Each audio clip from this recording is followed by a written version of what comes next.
أعوذ بالله من الشيطان الرجيم. بسم الله الرحمن الرحيم. وكيف تكفرون وأنتم تتلى عليكم آيات الله وفيكم رسوله ومن يعتصم بالله فقد هدي إلى صراط مستقيم. يا أيها الذين آمنوا اتقوا الله حق تقاته ولا تموتن إلا وأنتم مسلمون واعتصموا بحبل الله جميعا ولا تفرقوا واذكروا نعمة الله عليكم إذ كنتم أعداء فألف بين قلوبكم فأصبحتم بنعمته إخوانا وكنتم على شفا حفرات من الناس فأنقذكم منها كذلك يبين الله لكم آياته لعلكم تهتدون ولتكن منكم أمة يدعون إلى الخير ويأمرون بالمعروف وينهون عن المنكر وأولئك هم المفلحون ولا تكونوا كالذين تفرقوا واختلفوا من بعد ما جاءهم البينات وأولئك لهم عذاب عظيم। সরল অনুবাদ, তোমাদের জন্য কুফরির দিকে ফিরে যাবার এখন আর সুযোগ আছে যখন তোমাদের শোনানো হচ্ছে আল্লাহর আয়াত এবং তোমাদের মধ্যে রয়েছে আল্লাহর রাসূল। যে ব্যক্তি আল্লাহকে মজবুতভাবে আঁকড়ে ধরবে সে অবশ্যই সত্য সঠিক পথ লাভ করবে। হে ঈমানদারগণ, তোমরা যথাযথভাবে আল্লাহকে ভয় করো, মুসলিম না হয়ে মৃত্যুবরণ করো না। তোমরা সবাই মিলে আল্লাহর মজবুতভাবে আঁকড়ে ধরো এবং দালালি করো না। আল্লাহ তোমাদের প্রতি যে অনুগ্রহ করেছেন সে কথা স্মরণ রাখো। তোমরা ছিলে পরস্পরের শত্রু, তিনি তোমাদের হৃদয়গুলো জুড়ে দিয়েছেন, ফলে তার অনুগ্রহ ও মেহেরবানিতে তোমরা ভাই ভাই হয়ে গেছো। তোমরা একটি অগ্নিকুণ্ডের কিনারে দাঁড়িয়েছিলে, আল্লাহ সেখান থেকে তোমাদের বাঁচিয়ে নিয়েছেন। এভাবে আল্লাহ তার নিদর্শন সমূহ তোমাদের সামনে স্পষ্ট করে তোলেন। হয়তো এই নিদর্শনগুলোর মাধ্যমে তোমরা নিজেদের কল্যাণের সোজা সরল পথ দেখতে পাবে। তোমাদের মধ্যে এমন কিছু লোক অবশ্যই থাকতে হবে যারা নেকি ও সৎকর্মশীলতার দিকে আহ্বান জানাবে, ভালো কাজের নির্দেশ দেবে ও খারাপ কাজ থেকে বিরত রাখবে। যারা এই দায়িত্ব পালন করবে তারাই সফলকাম। নামকরণ, সূরার নামকরণ। সূরার ৩৩ নং আয়াত থেকে সূরার নামকরণ করা হয়েছে আলী ইমরান। ইন্নাল্লাযীনা ইসতাফা আদামা ওয়া নূহা ওয়া আলা ইব্রাহিম ওয়া আলা ইমরানা আলাল আলামিন আয়াত থেকে। আয়াতের শানে নজুল। মদিনার আউস ও খাজরান বংশ শৌর্য বীর্যে সকলের ঊর্ধ্বে ছিল। এই দুটি বংশ প্রায়ই নিজেদের বংশ গরিমায় ঝগড়া বিবাদে লিপ্ত থাকত।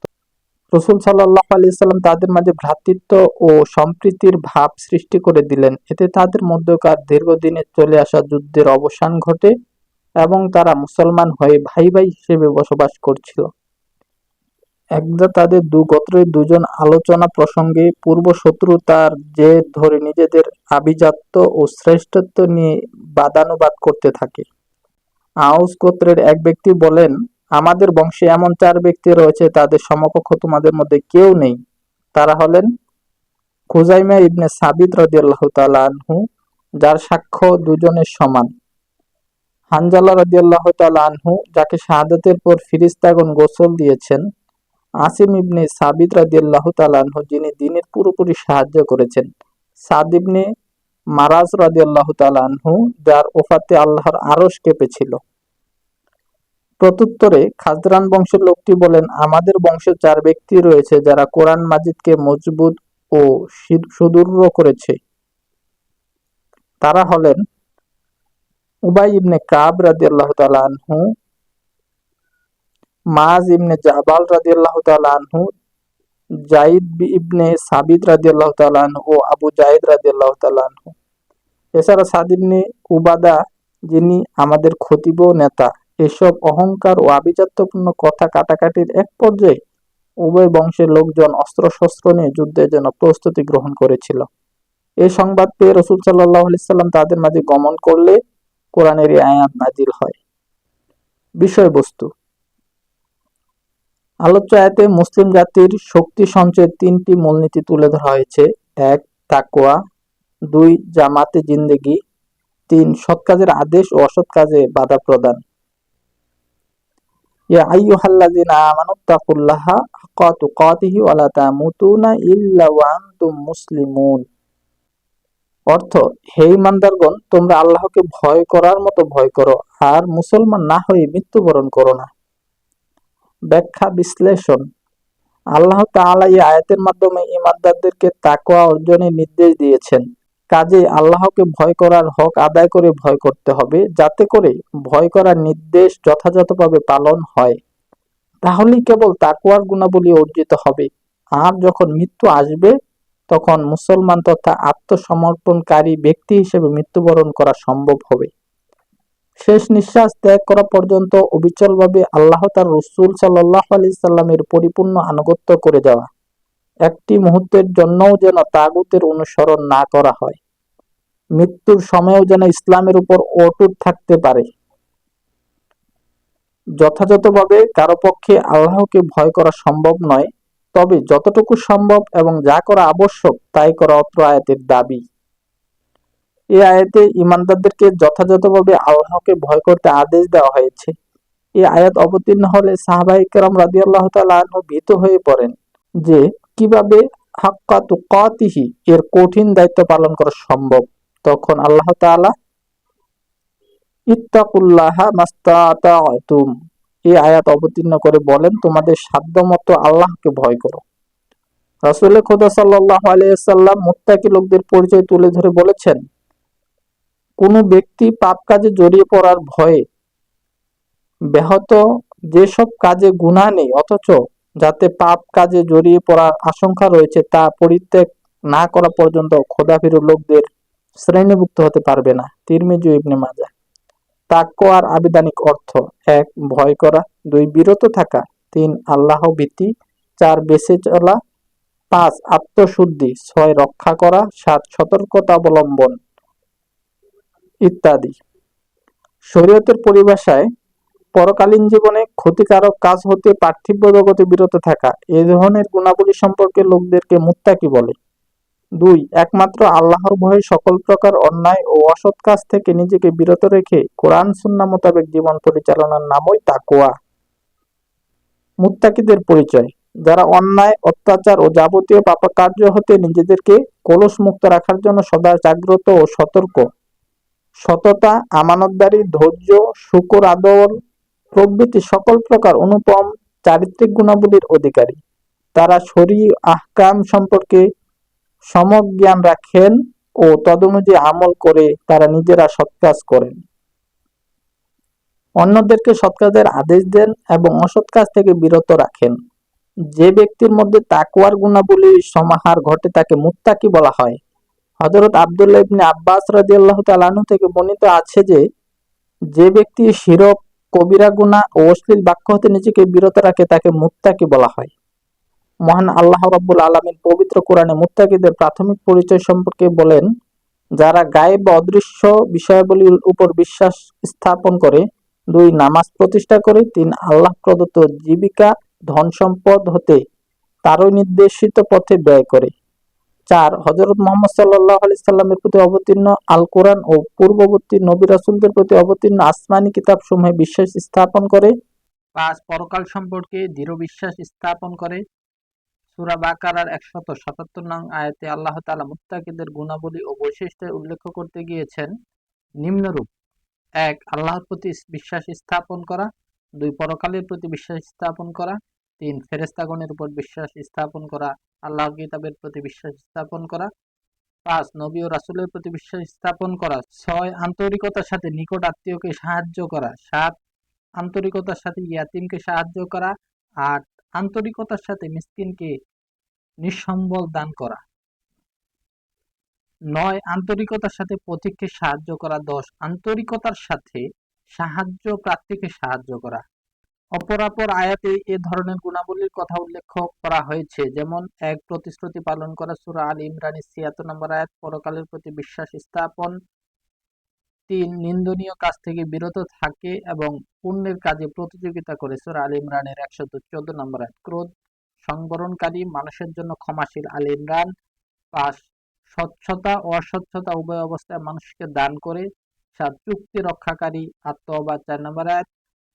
7 যারা পৃথিবীতে অহংকার করে না এবং বিপর্যয় সৃষ্টি করে না, যারা রাত্রে তাহাজ্জুদ পড়ে এবং আল্লাহর নিকট ক্ষমা প্রার্থনা করে।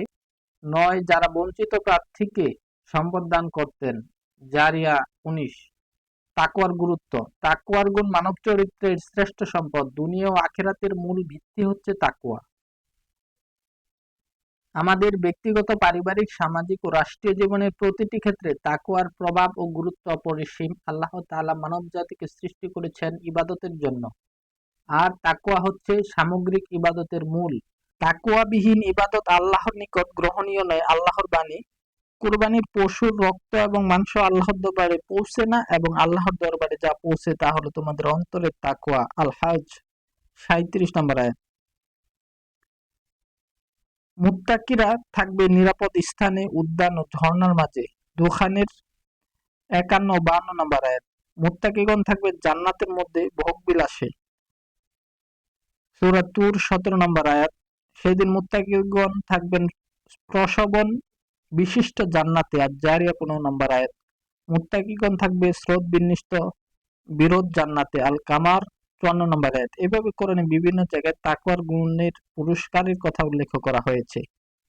তাকওয়া মানব জীবনের এক মহৎ গুণ, যা পরকালে জাহান্নামের ভয়াবহ কঠিন শাস্তি থেকে মুক্তি দিবে। আল্লাহর বাণী, হে রাসূল সাল্লাল্লাহু আলাইহি সাল্লাম, বলে দিন, দুনিয়ার জীবন সম্পদ খুবই নগণ্য, আর পরকাল একজন খোদাভীরু ব্যক্তির জন্য অতিশয় উত্তম। আর তোমাদের প্রতি এক বিন্দু পরিমাণ জুলুম করা হবে না, অর্থাৎ জাহান্নামে প্রবেশ করানো হবে না, সূরা আন-নিসার 77 নম্বর আয়াত। দুনিয়ায় যারা তাকওয়ার অনুসারী এবং যারা প্রকাশ্যে ও গোপনে সকল কাজে আল্লাহকে ভয় করে চলে, পরকালে একমাত্র তারই জান্নাত লাভ করবেন। এ প্রসঙ্গে মহান আল্লাহর বাণী, আর যে ব্যক্তি স্ত্রী ও প্রতিপালকের সম্মুখে উপস্থিত হওয়ার ভয় রাখে এবং নিজেকে কুপ্রবৃত্তি হতে বিরত রাখে, নিশ্চয়ই আল্লাহ জান্নাত হইতে তার আবাসন স্থল আছে। অন্যত্র আল্লাহ তাআলা সূরা আন-নাহলের 128 নম্বর আয়াতে বলেন, আল্লাহ তো তাদের সঙ্গে রয়েছেন যারা তাকওয়া সহকারে কাজ করে এবং ইহসান অনুসরণে আমল করে। সন্ত্রাস মুক্ত সমাজ ও সামাজিক বিশৃঙ্খলার ক্ষেত্রে তাকওয়ার গুরুত্ব অপরিসীম। মুত্তাকি বা আল্লাহভীরু লোকদের অভাবে সামাজিক ও রাষ্ট্রীয় জীবনে শৃঙ্খলার অভাব দেখা দেয়। মানুষের মধ্যে অশান্তি বিরাজ করে, সমাজে ফিতনা ফাসাদ, সন্ত্রাস, রাহাজানি, খুন খারাপি ইত্যাদি অস্বাভাবিকভাবে বেড়ে যায়। মানুষের জানমালের নিরাপত্তা থাকে না, এমনকি নারীরাও জালেমদের হাত থেকে রেহাই পায় না। একমাত্র তাকওয়া থাকলেই মানুষ নৈতিক চরিত্র অর্জন করে অসামাজিক কার্যকলাপ ত্যাগ করে প্রকৃত মানুষ হতে পারে। যখন সমাজ প্রকৃত মুত্তাকি লোকদের হাতে ন্যস্ত হবে এবং সমাজের মানুষ আল্লাহভীরু হবে, তখনই সমাজ ও রাষ্ট্র সন্ত্রাসমুক্ত হবে। ওয়াতাসিমু বিহাবিলিল্লাহি জামিআন ওয়া লা তাফাররাক, অনুবাদ, তোমরা আল্লাহর উদ্যোগকে ঐক্যবদ্ধভাবে দৃঢ়তার সাথে ধারণ করো এবং পরস্পর বিচ্ছিন্ন হয় না। ব্যাখ্যা,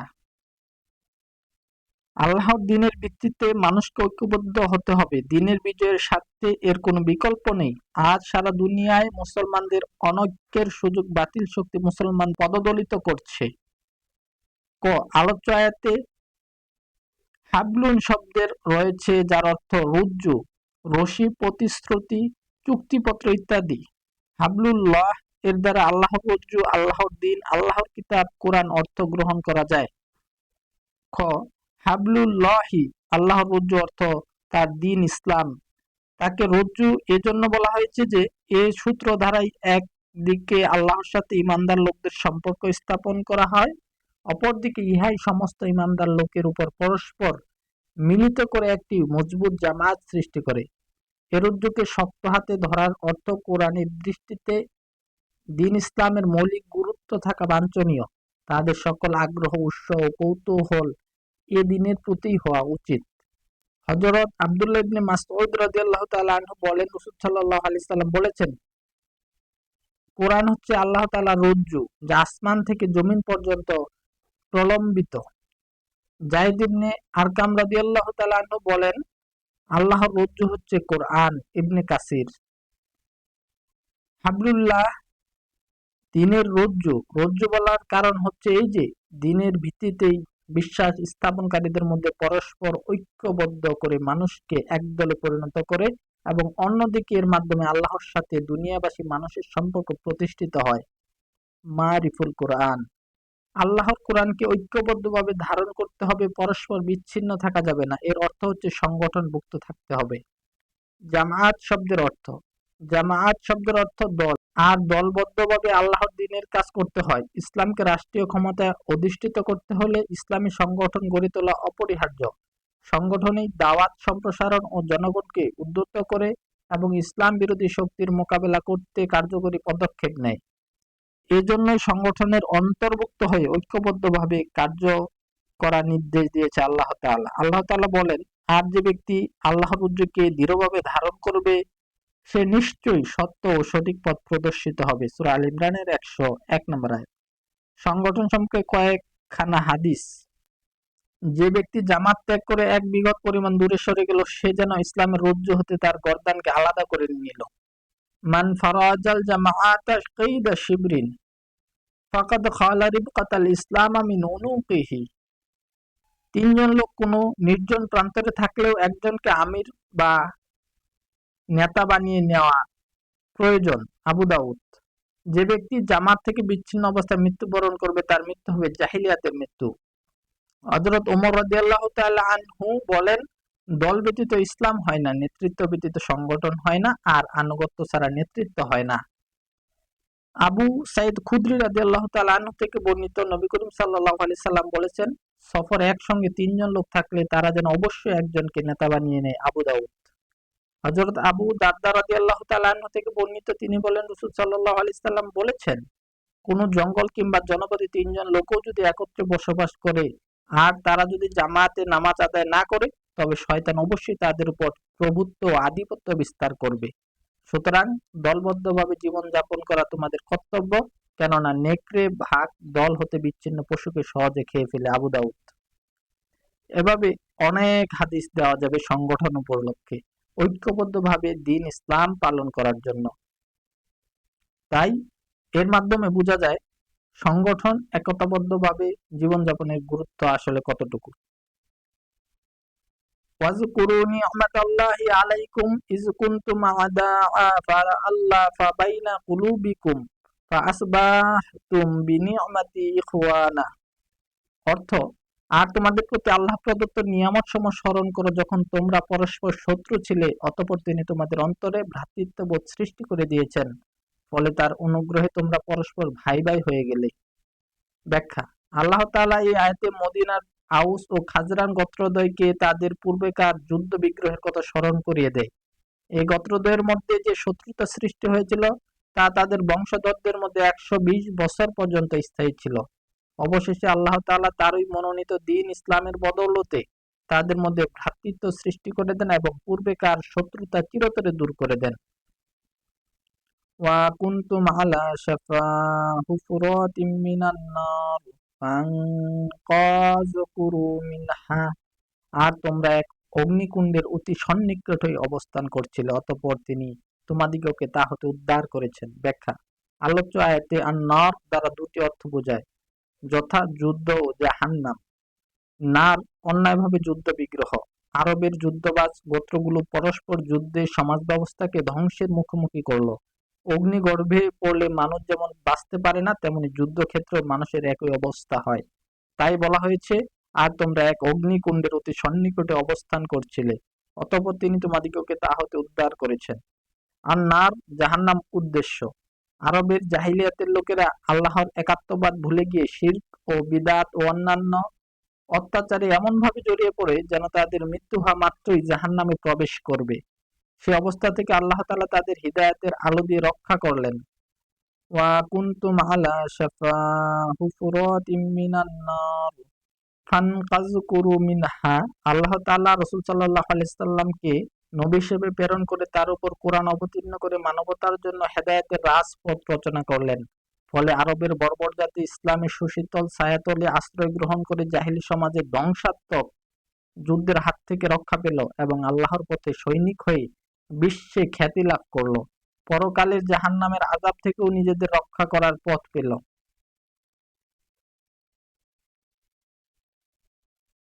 ওয়ালতাকুম মিনকুম উম্মাতি ইয়াদউনা ইলাল খায়র ওয়া ইয়া'মুরুনা বিল মা'রুফি ওয়া ইয়ানহাউনা আনিল মুনকার ওয়া উলাইকা হুমুল মুফলিহুন। অর্থ, আর তোমাদের মধ্যে এমন একটা দল হওয়া আবশ্যক যারা কল্যাণের দিকে আহ্বান করবে, সমাজের আদেশ করবে এবং মন্দ কাজ হতে বিরত রাখবে, বস্তুত তারাই হলো সফল কাম। ব্যাখ্যা বিশ্লেষণ। ন্যায় কাজের আদেশ, অন্যায় ও পাপ কাজের প্রতিরোধ করার তাগিদ প্রদান করা হয়েছে। ইসলামের সুমহান আদর্শের ভিত্তিতে কোনো সমাজ ব্যবস্থা কায়েম করতে হলে সেখানে সর্বপ্রথম মানুষের মন মগজে ইসলামের সঠিক ধারণা সৃষ্টি করার লক্ষ্যে ইসলামী আন্দোলনের সূচনা করতে হবে। আর এটা হলো মুমিন জীবনের মিশন। এ প্রসঙ্গে আল্লাহ তাআলা বলেন, তোমরাই সর্বোত্তম দল, তোমাদেরকে মানুষের হেদায়েত ও সংস্কারের জন্য কর্মক্ষেত্রে উপস্থিত করা হয়েছে। তোমরা সৎ কাজের আদেশ দিবে এবং অন্যায় ও পাপ কাজ থেকে মানুষকে বিরত রাখবে।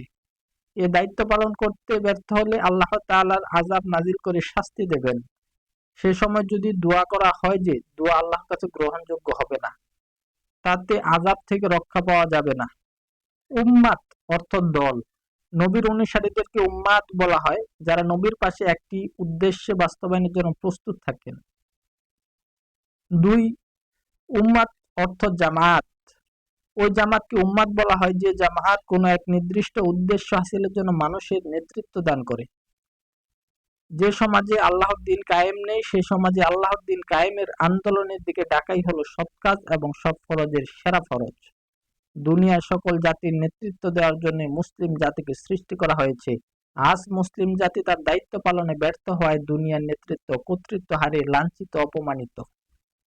হযরত হুযায়ফা রাদিয়াল্লাহু তাআলা আনহু হতে বর্ণিত, নবী করিম সাল্লাল্লাহু আলাইহি সাল্লাম ইরশাদ করেছেন, আমি আল্লাহর শপথ করে বলছি, যার নিয়ন্ত্রণে আমার জীবন, অবশ্যই তোমরা সৎ কাজের নির্দেশ দিবে এবং অন্যায় ও পাপ কাজ করতে লোককে বিরত রাখবে, নতুবা তোমাদের উপর শীঘ্রই আল্লাহ আযাব নাজিল করে শাস্তি দিবেন। অতঃপর তোমরা তা হতে নিষ্কৃতি পাওয়ার জন্য দোয়া করতে থাকবে, কিন্তু তোমাদের দোয়া কবুল করা হবে না। তিরমিজি। অন্য এক হাদিসে এসেছে, হযরত জাবির ইবনে আব্দুল্লাহ রাদিয়াল্লাহু তাআলা আনহু থেকে বর্ণিত, তিনি বলেন, আমি রাসূল সাল্লাল্লাহু আলাইহি সাল্লামকে এই কথা বলতে শুনেছি যে, যে জাতির মধ্যে কোনো এক ব্যক্তি পাপ কাজ করার জন্য লিপ্ত হয় আর সে জাতির লোকেরা শক্তি থাকা সত্ত্বেও সে পাপ কাজ হতে বিরত রাখে না, আল্লাহ সেই জাতির উপর মৃত্যুর পূর্বেই এক ভয়াবহ আযাব চাপিয়ে দেন। অন্য এক হাদিসে এসেছে, হযরত আদি ইবনে আলী আল-কেন্দি হতে বর্ণিত, তিনি বলেছেন, আমাদের এক মুক্ত কৃতদাস আমার নিকট বর্ণনা করেছেন যে সে আমার দাদাকে কথা বলতে শুনেছেন যে আমি নবী করিম সাল্লাল্লাহু আলাইহি সাল্লামকে বলতে শুনেছি, আল্লাহ কখনো বিশেষ লোকদের পাপ কাজের জন্য সাধারণ মানুষের উপর আযাব পাঠান না, কিন্তু যদি সাধারণ লোক তাদের সামনে প্রকাশ্যভাবে হতে দেখে আর তা বদ্ধ করার শক্তি থাকা সত্ত্বেও যদি বন্ধ না করে কিংবা প্রতিবাদ না করে, তাহলে তখনই আল্লাহ তাআলা সাধারণ লোক ও বিশেষ লোক সকলকে একই পাপের কারণে আযাবে নিপতিত করেন। সূরা সুন্নাহ। অন্যায়ের প্রতিরোধে সকলেরই কল্যাণ নিহিত। অন্যায়ের প্রতিরোধ এবং সৎ কাজের আদেশ না করলে যেমন ক্ষতি হয়, আর যদি এই কাজটি করা হয় তাহলে সকলেরই লাভ হয়। হযরত নুমান ইবনে বশির হতে বর্ণিত, তিনি বলেন, রাসূল সাল্লাল্লাহু আলাইহি সাল্লাম বলেছেন যে আল্লাহর প্রতিষ্ঠিত আইন সীমা সম্পর্কে উদারনীতি পোষণকারী এবং উহার লঙ্ঘনকারী লোকদের দৃষ্টান্ত হচ্ছে যে সে যাত্রী সাধারণ ন্যায় যারা একটি নৌকায় সওয়ার হওয়ার জন্য লুটারি ধরেছে এবং তার ফলাফল অনুযায়ী কিছু লোক উহার উপরিভাগে আরোহণ করে আর কিছু লোক আরোহণ করে উহার নিচের তলায়, নিচের দিকে যারা থাকে তারা পানি নিয়ে উপরিভাগে উপবিষ্ট লোকদের কাছ থেকে যাতায়াত করত। উহাতে উপরিভাগের লোকদের বড়ই কষ্ট অনুভব করত। এই অবস্থা দেখে নিচের তলার এক ব্যক্তি কুঠাল হাতে নিয়ে নৌকার তলায় ছিদ্র করতে উদ্যত হলো। এ সময় উপরের তলার লোক তার নিকট আসলো এবং জিজ্ঞেস করলো, তুমি হ্যাঁ কি করছো? সে উত্তর দিল, তোমরা আমার যাতায়াতের দ্বারা কষ্ট অনুভব করো, অথচ পানি আমার না হলে চলে না। এই অবস্থায় উপরিভাগের লোকেরা যদি তার হাত ধরে তাহলে তারা তাকে বাঁচাতে পারলো এবং নিজেরাও বাঁচতে পারলো, আর যদি তাকে এরূপ অবস্থায় ছেড়ে দেওয়া হয় তাহলে সে নিজেও ধ্বংস হবে এবং অন্য লোকদেরও ধ্বংস করে ছাড়বে। বুখারী। ওয়ালা তাকুনু কাল্লাযীনা তাফাররাকু ওয়াখতালাফু মিন বা'দি মা জাআহুমুল বায়্যিনাত ওয়া উলাইকা লাহুম আযাবুন আযীম। অর্থ, আর তোমরা তাদের ন্যায় হয়ো না যারা পরস্পর বিচ্ছিন্ন হয়ে গেছে এবং সুস্পষ্ট নিদর্শনসমূহ আসার পরও নিজেরা মতবিরোধে লিপ্ত হয়েছে, আর তাদের জন্য রয়েছে মহাশাস্তি। ব্যাখ্যা: কাল্লাযীনা তাফাররাকু, এই আয়াতে যেসব উম্মতের দিকে ইশারা করা হয়েছে যারা আল্লাহ রাসূলের নিকট হতে সরাসরি দ্বীনের স্পষ্ট ও সঠিক শিক্ষা লাভের সুযোগ পেয়েছে, কিন্তু কিছু সময় অতিবাহিত হয়ে যাওয়ার পর দ্বীনের বুনিয়াদ পরিত্যাগ করে অবান্তর, অপ্রাসঙ্গিক ও খুঁটিনাটি বিষয়ের ভিত্তিতে আলাদা আলাদা ধর্মীয় দল বানাতে শুরু করেছে, এমনকি অযথা ঝগড়ায় লিপ্ত হয়েছে। যুদ্ধ দরুন আসল কাজের প্রতি তাদের বিন্দুমাত্র লক্ষ্য ছিল, বরং চরিত্র গঠনের সকল মৌলিক দিকগুলোকে ভুল লুণ্ঠিত করতে দ্বিধা করেনি। তাফহিমুল কুরআন। খ, কাল্লাযীনা তাফাররাকু, এটা দ্বিতীয় অর্থ হতে পারে আল্লামা আসুলির মতে এর দ্বারা ইহুদি খ্রিস্টান জাতির উদ্দেশ্যে, যারা দ্বীনের ব্যাপারে বাড়াবাড়ি করে পরস্পর বিচ্ছিন্ন হয়ে পড়েছিল। কাল্লাযীনা তাফাররাকুর তৃতীয় অর্থ কারো মতে বিদআতিগণ উদ্দেশ্য। এর চতুর্থ অর্থ অনেকে মনে করেন এর দ্বারা জাবরিয়া, কাদরিয়া, রাফিজি, খারিজি, শিয়া ইত্যাদি সম্প্রদায় উদ্দেশ্য। অপর আয়াত: যেদিন কতক মুখমণ্ডল উজ্জ্বল হবে আর কোন মুখ হবে কালো। বস্তুত যাদের মুখমণ্ডল কালো হবে তাদের বলা হবে, তোমরা কি ঈমান আনয়নের পর কুফরি অবলম্বন করেছ? অতএব তোমরা তোমাদের কুফরির কারণে শাস্তির স্বাদ গ্রহণ করো। আজকের দার্সের শিক্ষা: ১. সার্বভৌম ক্ষমতার মালিক একমাত্র আল্লাহ। ২. আল্লাহকে ভয় করে তাকওয়ার গুণ অর্জন করতে হবে। ৩. জামাতে জিন্দেগি গঠন করতে হবে। ৪. সৎ কাজের আদেশ ও অসৎ কাজের নিষেধ করার জন্য ইসলামী আন্দোলনের শক্তিশালী করতে হবে। ৫. ঐক্যবদ্ধ থাকতে হবে। ইখতিলাফের মাধ্যমে পরস্পর বিচ্ছিন্ন হওয়া যাবে না। আল্লাহ তাআলা আমাদেরকে আজকের এই সূরা আল ইমরানের ১০১ থেকে ১০৫ নম্বর আয়াত পর্যন্ত যে দার্স পেশ করা হলো এর আলোকে বাস্তব জীবনে আমল করার তৌফিক দান করুন। আমিন। ওয়া আখিরু দাওয়ানা আলহামদুলিল্লাহি রাব্বিল আলামিন।